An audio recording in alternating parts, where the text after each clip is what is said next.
नमस्कार। जब से सभ्यता शुरू हुई है इंसान खेती करता आ रहा है। खेती बाड़ी प्राचीन काल से चली आ रही है। कोई जानता भी है कि चावल का एक दाना तैयार होने में कितना समय लगता है? नहीं जानता। 120 दिन तक जब एक किसान का पसीना उस धान के खेत की मिट्टी में बूंद बूंद मिलता है, तब जाकर अन्न पैदा होता है। और ये भी बता दूं कि हमारे देश में खाना बर्बाद नहीं किया जाता। अगर वही देश किसानों को बर्बाद होता देखता रहे तो फिर हम किसके पास जाएंगे? खाना खिलाने वाले से कहा जाता है अन्नदाता सुखी भवतु। ये अन्नदाता है कौन? खाना पकाने वाला या परोसने वाला नहीं है, अन्न उगाने वाला है।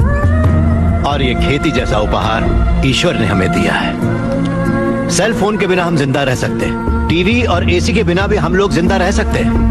जो टीवी और एसी बनाते हैं वो करोड़ोंपति हैं, लेकिन अन्न उगाने वाला वो गरीब किसान इतनी कड़ी मेहनत और धूप में पसीना बहाने के बाद दिन ब दिन गरीब होता जा रहा है। फैक्ट्रीज लगाना गलत नहीं है, बिल्कुल सही है, लेकिन खेतों को बर्बाद करके फैक्ट्रीज लगाना गलत है। इस देश में कितनी ही बंजर जमीनें हैं, कितनी ही पथरीले जमीनें हैं। क्यों? क्योंकि वहाँ पर पानी नहीं है। इसीलिए खेती करने में इतनी परेशानी उठानी पड़ती है। जरा सोचकर जवाब दीजिए कि किसान पानी लेने कहाँ जाएगा? इस देश में पिछले 10 साल में 1,71,105 से ज्यादा किसान आत्महत्या कर चुके हैं। उसमें से 25,000 से ज्यादा किसान तो इसी इलाके में रहते थे।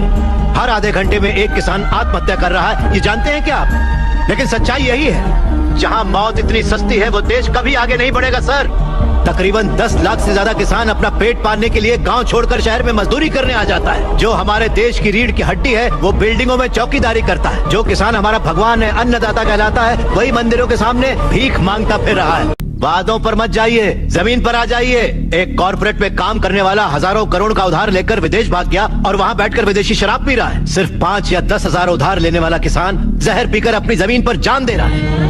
इन कॉर्पोरेट्स की काली करतूतों की वजह से हमारी हरियाली जली जा रही है। खेत सींचने वाली नदियां फैक्ट्री से निकलने वाले गंदे पानी से जहरीली होती जा रही हैं। ये मल्टीनेशनल कंपनीज की मशीनें हमारी खेती वाली जमीन पर कब्जा करके उन्हें खत्म करती जा रही हैं। पर ये दिखाई नहीं देता। किन फैक्ट्रीज की बात कर रहे हैं आप? सारे हेल्दी फूड्स में मिलावट करके ये उसे बर्बाद करते जा रहे हैं। अंडे को शैम्पू में, गाजर को क्रीम में, सोया को साबुन में।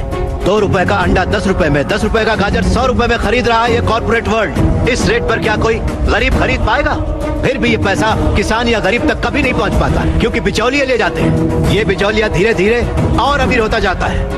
अन्न पैदा करने वाला किसान गरीब से गरीब होता जाता है। पौष्टिक खाना न मिल पाने की वजह से गरीब बच्चे, गरीब बूढ़े बीमारी से मर रहे हैं सर। नौकरी कैसी भी हो हमारी बेहतरी के लिए होनी चाहिए, लेकिन हम उन फैक्ट्रियों के गुलाम बनकर अपनी जिंदगियां खराब कर रहे हैं। याद रखिए, खेती भी एक उद्योग है और किसान उद्योगी है, उसे अगर हमारे गांव की समस्याओं को आप लोगों ने नजरअंदाज किया तो एक न एक दिन हर गांव हमारे गांव जैसा ही बन जाएगा। समझ जाइए आप लोग।